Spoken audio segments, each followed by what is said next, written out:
Wayanad seat छोड़ी थी और वहां से प्रियंका गांधी के जीतने की पूरी संभावना थी, क्योंकि यूडीएफ वगैरह जो वहां पार्टियां हैं उन्होंने भी इतना उपचुनाव में जोर नहीं लगाया।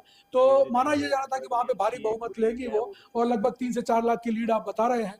हम बात करें अगर राजस्थान की दूसरी सीटों की, तो अब लगभग गणना पूरी होने वाली है। सलूम्बर सीट को लेकर के क्या लेटेस्ट अपडेट आ रही है अपने पास में, वहां पे क्या स्थिति है? सोलुम्बर में अभी बात करें सोलुम्बर की, तो सोलुम्बर में अभी काफी 12-13 राउंड हो चुके हैं, और करीबन इसे कह सकते हैं कि अभी जो लेटेस्ट है 16 राउंड हो चुके हैं, उसमें 8,838 वोटों से बीएपी के जितेश कुमार कटारा आगे चल रहे हैं। जितेश कुमार कटारा 8,000 से अधिक वोटों की लगातार लीड बना के रखे हुए हैं। अभी सोलुम्बर में अभी 17 राउंड हो चुके हैं, और बीएपी के जितेश कुमार कटारा 4,926 वोटों से। ये लीजिए लेटेस्ट खबर, 4,000 वोटों की लीड और कम हो गई।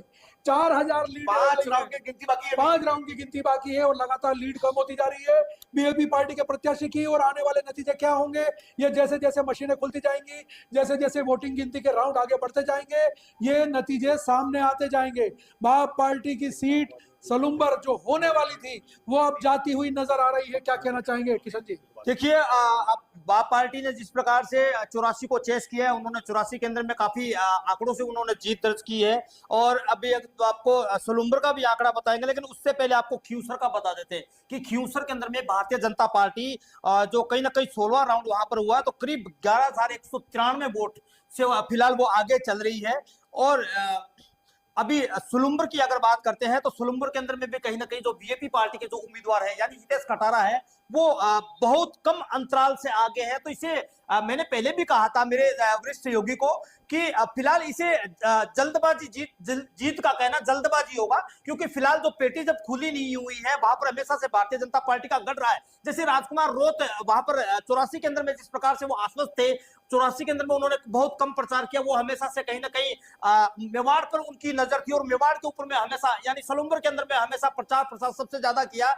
तो उसी प्रकार से भारतीय जनता पार्टी भी फिलहाल वहां पर आश्वस्त है कि वो जीत होंगे, और उनको जो भावनात्मक जो वोट उसे मिलना चाहिए अमृतलाल के, वो उनको वहां पर मिलेंगे। तो अभी भी उनके अंदर में उम्मीद है, और उम्मीद से बिल्कुल हो रही है। आप कह रहे हैं कि वहां पे बीजेपी का गढ़ था, लेकिन उसने बाप पार्टी के प्रत्याशी ने तो जबरदस्त टक्कर दी है, और जो है वो बीजेपी के प्रत्याशी लगभग इतने राउंड तक भी पीछे ही रहे हैं। अब जो है वो जीत का अंतर लगभग, या जीत का क्या चर्चा को मैं विराम देना चाहूंगी, हमारे पास बड़ी खबर आ रही है सलूम्बर से आ रही है इस वक्त की लेटेस्ट अपडेट। बाप पार्टी के जितेश कटारा 4,926 वोटों से आगे, यानी कि 17वें राउंड में भी जितेश कटारा लगातार बढ़त बढ़ाए हुए हैं। लगातार लगभग 5,000 वोटों की जो है वो ये बढ़त बनी हुई है सलूम्बर सीट पर बाप पार्टी की, और जो है वो अब ये भी जीत लीड बनी रहेगी, या कैसे क्या स्थिति नजर आ रही है? अभी देखिए 5 राउंड बाकी हैं, और क्षेत्र कौन सा बाकी है, क्षेत्रों को देखते हुए कह सकते हैं कि क्षेत्र किसका बाकी है। लगातार देखो पहले 16,000 से आगे थे, उस बाद में 8,000 आए, 8,000 से 5,000 पे आ गए थे। तो लगातार जो जीत का जो प्रतिशत वो कम होता जा रहा है। तो लग रहा है कि ये बीजेपी के प्रभाव वाली सीटें हैं जो मशीनें खुल रही हैं, जिससे चलते ये मतों का अंतर कम होता जा रहा है। मतों का अंतर कम होता जा रहा है। आपने देखा होगा, उन्होंने जीत हार का आंकड़ा देखा होगा, लेकिन अब अपन सोलुम्बर की अगर बात करते हैं, तो सोलुम्बर के अंदर में अब तक है वो 1,60,944 वोटों की गिनती वहां पर हो चुकी है। लेकिन जो कांग्रेस की यानी कहा जा सकता है कि रेशमा मीणा है, वो मात्र 21,000 वोट लाई है। आप अंदाजा लगाइए कांग्रेस कौन से पायदान पे आकर वहां पर खड़ी हुई है। इस बार तो पिछली बार से 4% लगभग वोटिंग कम भी हुई थी चुनाव के अंदर।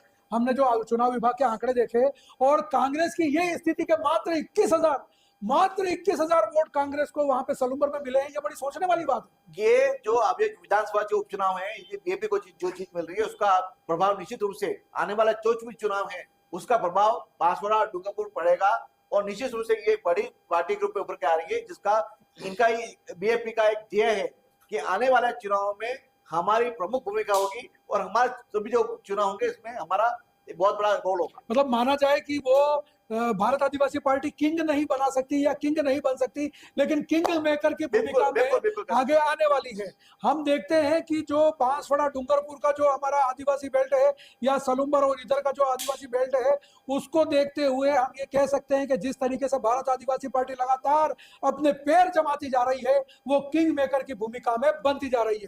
अगर बीएपी का जो प्रवास क्षेत्र है वो 18 विधानसभाओं पड़ सकता है, 18 विधानसभाओं में पड़ सकता है, और 18 माउंट आबू और उधर की भी जो इलाका है वो पूरा जो है, मान लीजिए प्रतापगढ़ 2 सीटें हैं, उदयपुर की सीटें हैं, बांसवाड़ा की 5 सीटें हैं, डूंगरपुर की 4 सीटें हैं, तो कुल मिलाकर के 18 सीटें ऐसी हैं जब बीएपी का प्रभाव है।